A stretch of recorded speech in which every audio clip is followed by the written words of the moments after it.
Many people today feel disrespected, whether by their job, their friends, or their life. They believe that they don't get the respect they deserve. As Stoics, we believe that problems have solutions. And if you're feeling disrespected, it's possible to address it by changing the things within your control. Stopping feelings of disrespect is something you can change, and that's the Stoic way. To start, building self-respect is essential. Before others can respect you, you must respect yourself. Look inside yourself at the stories you tell about yourself and how you think about yourself. Self-respect is the foundation upon which all other forms of respect are built. When you lack self-respect, you unconsciously signal to others that you don't deserve their respect either. One example of this is accepting treatment you know is beneath you. You can change this by removing yourself from those types of situations. The first place to begin is in your own mind, where no one can hinder you. Take an inventory of your thoughts. Are they positive? Do you respect your own achievements and the things you've done well? If not, it's time to change that. Marcus Aurelius once reflected on how people love themselves more than anyone else, but often put more value on the opinions of others than on their own self-view. Self-respect begins with self-awareness. You need to understand your strengths, weaknesses, values, and boundaries. What are you proud of? What have you accomplished that deserves recognition? When you answer these questions with conviction, you develop an inner stability that commands respect. It's important to distinguish self-respect from overconfidence. Arrogance stems from insecurity, while true self-respect allows for humility because it doesn't rely on outside validation. As Epictetus taught, it is impossible for a man to learn what he thinks he already knows. You can't learn self-respect if you believe deep down you don't deserve it. Building self-respect requires daily practice. Start by speaking to yourself with the same dignity and consideration you would offer someone you admire. Notice your self-talk. Is it harsh, critical, or dismissive? Would you speak to a colleague or friend that way? If not, why speak to yourself that way? The Stoics practiced daily reflection to build their mental muscles. Each evening, Marcus Aurelius would review his day, acknowledging where he had lived up to his principles and where he fell short. If he had done badly, he committed to improvement. If he had done well, he acknowledged it. When you can be your own source of validation rather than seeking it from others, you create a foundation for true respect. Once you've built self-respect, the next step is to make changes in your life that set you up for more respect. Respect often masks deeper problems that need change at a fundamental level. Respect starts inside you, and when people treat you badly, trying to change them often fails. Instead, focus on changing your own life. Look at where you feel least respected, whether at work, at home, or with friends. These patterns reveal where change is needed. Take a look at your job. Do you dread talking to your boss or coworkers? A job that makes you feel small needs fixing. You might need new tasks, a new team, or even a new job. You will gain more respect when your work matters and when the people around you act like it. Now look at your living space. Does it show self-respect or neglect? Even small improvements can change how you feel about yourself. A clean, organized space can build confidence. Consider the relationships you maintain. Who respects your boundaries and who ignores them? It's okay to step back from people who put you down. Financial problems can also contribute to feeling stuck in situations that harm your self-respect. Many people connect self-respect with not being deep in debt, for example. No one enjoys feeling like they're in a financial hole. If this is the case for you, start by making a simple plan to improve your situation. Even though change takes time, you can't fix everything all at once. Focus on one area of your life where change seems possible and make one choice that shows self-respect. Then make another. The Stoics knew that respect comes from living by your values, not from controlling what others think. When you respect yourself, others will notice. Take an honest look at your life. Figure out what you can change, what you must accept, and what you should leave behind. Then take action, one small step at a time. If necessary, distance yourself from people who aren't good for you. As you do, watch how your self-respect increases. The third technique is to focus on what you can control. When dealing with others, the Stoics had a simple but powerful idea. Some things are within our control, and some things are not. When we forget this, we waste energy and feel upset. In a conversation, for example, you only control a few things: your words, your appearance, your body language, and your intentions. You cannot control how others hear you, what they think of you, or how they respond. Most frustration comes from trying to control things you can't. You might explain something carefully, but someone misunderstands you.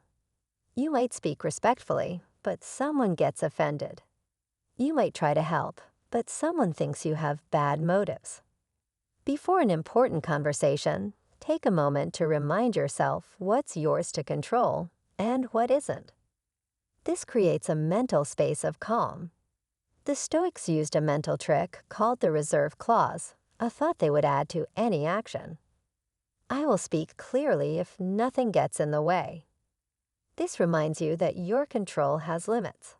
It's not about lowering your standards, but about directing your energy where it's effective. In a conversation, for example, you could focus on speaking clearly, maintaining a respectful tone, and checking your intentions. If someone misunderstands you, don't get defensive. Simply say, "I think I wasn't clear. Let me try again." When someone gets angry, remember their feelings are theirs to manage, not yours. Notice how much mental space opens up when you stop trying to control what others think of you. This freedom builds natural confidence. Paradoxically, when you focus less on gaining respect, you often receive more of it. This takes practice, especially in emotionally charged situations. Start with easy conversations and notice when you slip into trying to control others' reactions. Gently bring your focus back to your words, tone, and intentions. Over time, this creates a calm center that others can sense. They may not know why, but they'll feel it. You become someone who speaks clearly without neediness, listens without defensiveness, and stands firm without unnecessary aggression. Most people avoid difficult conversations. They stay silent when treated poorly or avoid saying what needs to be said. This feels safer in the moment, but in the long run, it costs you respect. The Stoics knew that facing difficulty makes you stronger. Seneca said, "Difficulties strengthen the mind as labor does the body." Just as muscles grow from strain, your ability to handle tough talks grows when you practice them. Avoiding hard conversations sends a clear message. You don't value yourself enough to face discomfort. Others pick up on this quickly, and their respect for you drops, creating an unequal dynamic. When you feel disrespected, try something simple but powerful. Tell the person directly, not with anger or blame, but with calm clarity. For example, when you interrupt me in meetings, I feel like my ideas aren't valued. I'd appreciate it if you'd let me finish my thoughts. It's natural to feel your heart race or your voice shake in such moments, as the body reacts to social discomfort in the same way it reacts to physical danger. But unlike physical danger, this discomfort won't harm you. Stay present during the hard moment. Notice your breathing, keep your feet flat on the floor, and speak slower than feels natural. These small actions help you stay grounded when emotions rise. If the other person gets defensive or angry, remember what you control: your words, tone, and intentions. Their reaction belongs to them, not you. Sometimes, simply naming the disrespect changes everything. the person might not have realized how their behavior affected you. Other times, nothing changes immediately, but the value comes from honoring yourself enough to speak up. You've done what you could, and that's an important first step. You've laid the foundation for excluding this person from your life if necessary. With practice, these conversations become less frightening. You build a reputation as someone who addresses issues directly but respectfully. People learn they can't dismiss you without consequence. Each time you face a difficult conversation, instead of avoiding it, you prove to yourself that you're worth standing up for, and that you can do it because you've already done it. The Stoics called this voluntary discomfort, choosing the harder path when it aligns with your values. In time, what once felt impossible becomes merely uncomfortable, and what felt uncomfortable becomes routine. What began as disrespect ends with more respect. When it comes to criticism, how you handle it greatly affects how others perceive you. Most people either get defensive or feel crushed when criticized, both of which lower respect. The Stoic way offers a better approach. Marcus Aurelius wrote, "If you are pained by any external thing, it is not this thing that disturbs you but your own judgment about it." This idea can change how you deal with feedback. When someone criticizes you, take a breath before responding. Ask yourself, is there truth here that I can use? If the answer is yes, thank them for the insight. This shows real confidence. Most people can't admit mistakes without feeling shame, but you show you're strong enough to take it. Good criticism helps you even when it hurts. It reveals things about yourself that you couldn't see on your own. Use it as free advice to improve. Not all criticism is helpful, though. Some comes from jealousy, anger, or someone else's personal issues. Many people who disrespect others engage in what's called projection, blaming others for something that really applies to them. This kind of criticism you can ignore. As Marcus Aurelius said, "If any man despises me, that is his problem. My only concern is not doing or saying anything deserving of contempt." When faced with unfair criticism, simply say, "I'll think about that." Then privately decide if it holds any truth. If not, let it go without drama. Your calm response shows your self-respect. Notice patterns. Does someone always criticize you unfairly? This might signal a relationship that needs to change. People who respect you offer criticism to help you, not to hurt you. The key is staying calm. Marcus reminds us that you are not compelled to form any opinion about matters before you, nor to disturb your peace of mind at all. Things in themselves have no power to extort a verdict from you. Remember, you choose how to respond to criticism. You decide what person you want to be. The one who can take good criticism with calm and dismiss bad criticism without anger. This shows real inner strength. That kind of confidence earns respect, and even when it doesn't, you'll know who is trying to help you and who has issues you're better off without. It's also important to consider how you speak to others. While addressing disrespect directly is powerful, you can also encourage kindness by speaking to the best in others. Sometimes the way you speak to others might be contributing to the disrespect you're receiving. Consider whether you might be focusing too much on mistakes, weaknesses, or flaws. This approach might feel powerful in the moment, but it comes at the cost of being harsh. Not every situation calls for harshness. The Stoics understood a better way. They believed that how you speak to others reveals your own character. When you address the highest part of another person, you show the highest part of yourself. Reflect for a moment on how you can be inspirational. You too can be a leader. Each time you speak, you have the choice to pull others in or push them away. This power exists in every conversation. In a friendly situation, when you see someone struggling, don't focus on their failure. Instead, speak to their potential. "I know you can handle this," carries more weight than "you always mess this up." In many situations, here's where we can improve works better than here's where you failed. Also, pay attention to your language. Phrases like, you wouldn't understand, let me explain this simply, or you always can cause feelings of disrespect. Replace them with language that assumes intelligence and good intent.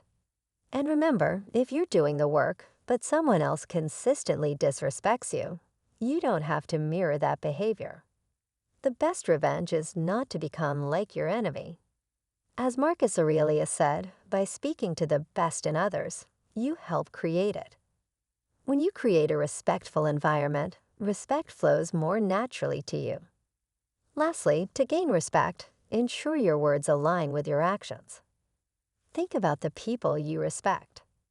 They likely do what they say they'll do, and their words have weight because their actions back them up.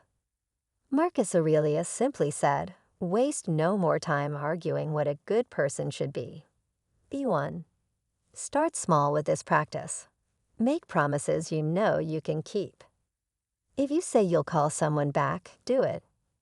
If you commit to a meeting time, be there on time. These small wins build trust in yourself and from others. Being honest about mistakes also builds respect. When you mess up, own it directly without excuses. Say, I was wrong, or I made a mistake, instead of blaming others or the circumstances.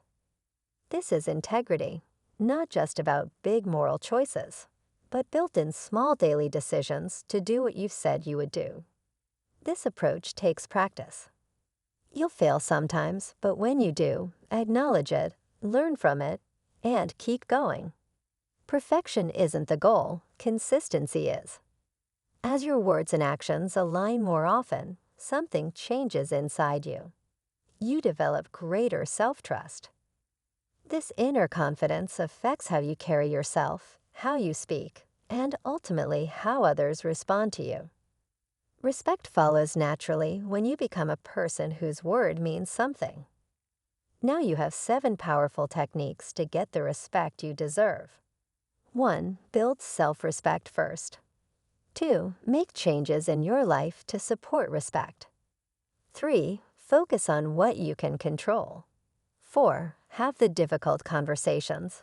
5. Handle criticism wisely. 6. Speak to the best in others. 7. Make sure your words match your actions. Start with systems that protect your dignity and make good choices that show who you really are. Finally, don't accept disrespect as normal. Each time you take a step towards self-improvement, you set a good precedent. So start with just one technique today. See how it feels, then build on it one day at a time. In our next videos, we'll share more ancient Stoic wisdom to help with your daily struggles. These ideas all point to one truth. Living the good life requires a complete mental approach. Don't forget to subscribe and turn on notifications to join our Stoic community. Your comments help others find these tools when they need them the most. Until next time, remember what Seneca said. It is the mind that makes us happy in whatever condition we are. Now it's up to you to live the Stoic life and become the person you were meant to be. This quiet strength becomes your foundation, not because you demanded respect, but because you stopped chasing it and focused instead on what truly matters, how you act.